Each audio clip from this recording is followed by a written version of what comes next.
My name is Jason Scott Montoya, and I believe in embracing the life of Jesus Christ, the life he gave, and the life he lived. And this is my story.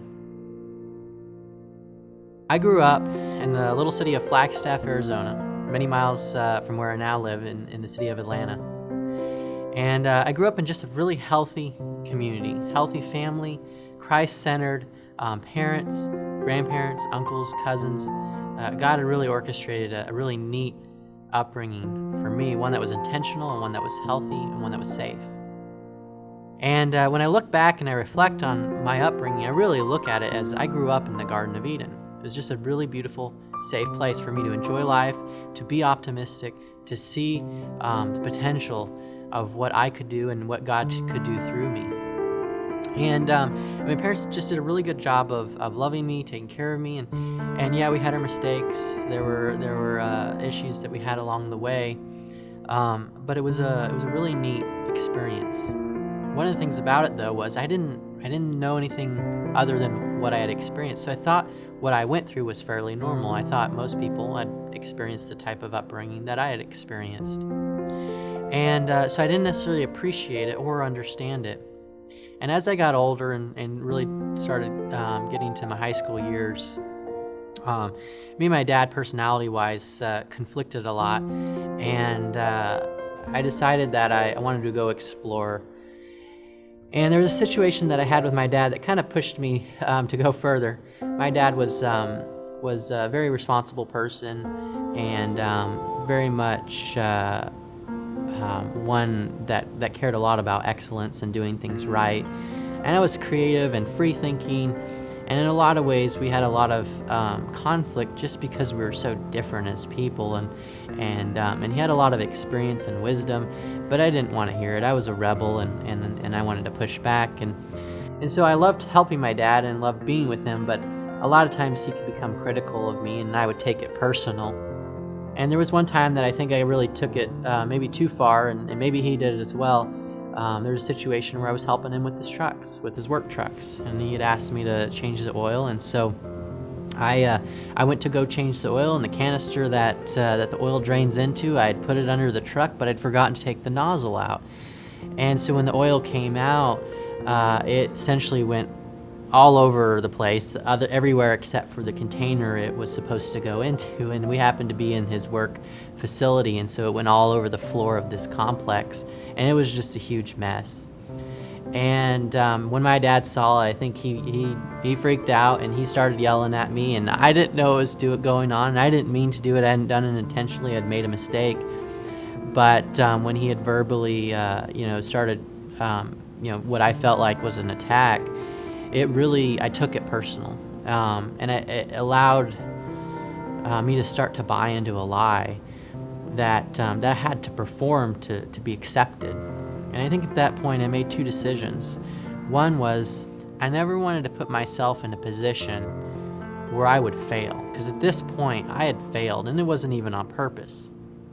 And then the second kind of commitment I think I made without realizing was I never wanted to put myself in a position where someone could verbally pour their wrath on me, to yell at me or to really attack me in that way, or what I felt like was an attack. And at that point, I started to drift away from my father, and in many ways I started to drift away from God. When I was about 4 years old, I had made the choice to commit my life to Christ.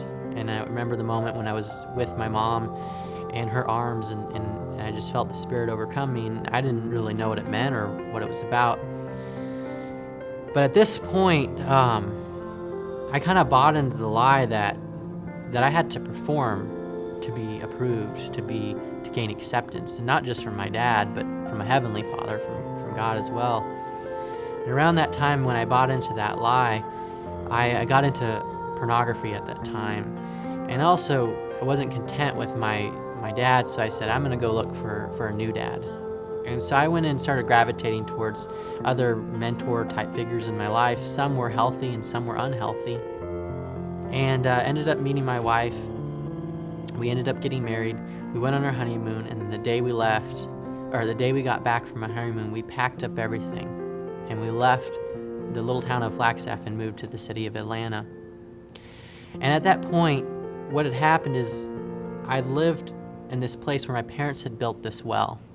And I had been drinking from this well that they had orchestrated, where the life and the community and the love and the grace, because I didn't appreciate or understand it. I didn't know what they had created. I took my pail of water and I'd filled up from their well, and I left the town. But when I came to the city of Atlanta, my pail ran out. I ran out of water. And I eventually tried to fill it with different things. One of the things I tried to do is I started a company, a marketing company. And I started to put all my energy into this marketing company. I wanted to perform, I wanted to succeed, I wanted to achieve.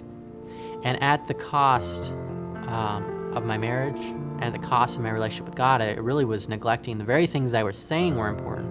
Again, I justified all of it by saying I was doing this for you, God. I was doing this for you, to my wife is what I would say. All in the meantime, I was neglecting the very things that were important to me.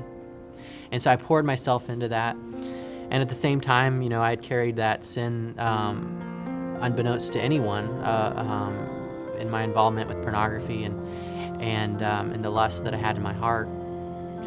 And those two things was really what I poured myself into as I really gravitated away from those and friends and family and community I had established. And as I went down that road I established and orchestrated, just through my neglect and lack of understanding and my own motivations, a life of chaos. I looked around and there was brokenness. And I realized that the very life that I had set out to go to, that I set out to create, I was going the exact opposite direction. I wanted this place of thriving, of togetherness, of life. And I was going towards living a very destructive lifestyle that was causing chaos, that was causing brokenness. And I looked around and I realized this isn't the road I want to go down. This isn't the place I want to go. And I didn't have to go too far because of the upbringing I had this contrast in my life of what it could be and what it was. I wasn't going towards what it could be, and I decided at that point, God, my way's not working. I'm ready to start doing it your way. And at that point, God started to bring people into my life that started to mentor me. He started to remove some of the sharks, some of the unhealthy people, unhealthy friendships, unhealthy mentorships. He started to help me recover through some of my workaholicness and some of my lust and the sin that I had in those areas. So when I reflected on my life, I realized I'd gone through a lot. I'd started out in this really beautiful place. I look at it as God had orchestrated this well. I mentioned the garden and this place where I could just come and get this living water and experience it. But when I'd left and moved to Atlanta, I didn't realize I need a blueprint for this well. I need to construct a well in my new home that I couldn't rely on my parents' well. And I had taken my bucket of water from their well, but when I moved here, it eventually ran out, and I tried to fill it with other things. And God had taken me through a process where He showed me what it was like to experience that water, what it was like to not experience that water, and then how to reconstruct that well on a foundation with a relationship with Jesus Christ, of how to rebuild that well and to be able to enjoy that water, and not just for myself, but in a way where I can pour myself out onto others, into others people's lives, and give them hope and help create a thriving togetherness and community with those that may have been or are in that place of survival and isolation. And so I realized that not everyone's experienced that hope, or not everyone knows how to get to that place. And so I've been inspired and I've been helped, and God brought people into my life, and so I feel compelled to do the same for others, to share my story, to share myself with others, and to help them wherever they are, to meet them where they are, and to show them the love and the grace that was shown to me, and be a conduit to them. I look at my life, there was a situation that I reflected on, something that happened before I ended up leaving the city that I had come from, the city of Flagstaff, to move to Atlanta. And it was a situation where I allowed someone else to drive my vehicle, to drive my car. It was a new car that I just bought with my father's help at that. And I was told not to let this person drive, and I went ahead and decided to do it anyway. And while we were driving, there's three of us in the car, and I was sitting in the back seat, and the person in front of me turned back and was about to share something with me. I am a kind of person where I wear my seatbelt pretty much religiously. My dad ingrained that in me, and for the most part, I do it. And at this one situation, I didn't do that, and this person leans back and says, "You need to put your seatbelt on, Jason. You need to put your seatbelt on." And I had gotten distracted, but I went ahead and put it on. And about 60 seconds later, our car was in a tree, and the driver of the car had gone into a ditch, and out of the ditch, and drove it into a tree. When I reflected on that, I realized that was really it was an analogy for my life. That I had to let others drive me, and it had driven me right into a tree. My neglect and my passiveness, I just went with the flow, and the flow took me down a chaotic place. And God was showing me that I needed to step up, that I needed to lead courageously, that I needed to reject that passivity and take responsibility for my actions, for my failures, and my sin, and really dedicate my life towards Him, not just as a Savior, which I had done when I was young, but to really commit to Him as my Lord, and that it was His way, because He knew best. He knew me best. And at that moment, when He started to turn my life around, He started to restore me. He started to restore my marriage, my friendships, and the different things I was doing. And He started to take me through that, and I just saw the impact that it had, and it inspired me to want to help others, to want to be able to help others that are in that place of survival, that are in that place of isolation. Help them get back to that place of thriving together. Maybe they've experienced that hope before. Maybe they haven't. And really understand what it was that God orchestrated in my upbringing to be able to get back to that place and to be able to help others get to that same place as well, all founded on what I believe is through a relationship with Jesus Christ and the life He gave and the life He lived. I'm Jason Scott Montoya, and that's my story.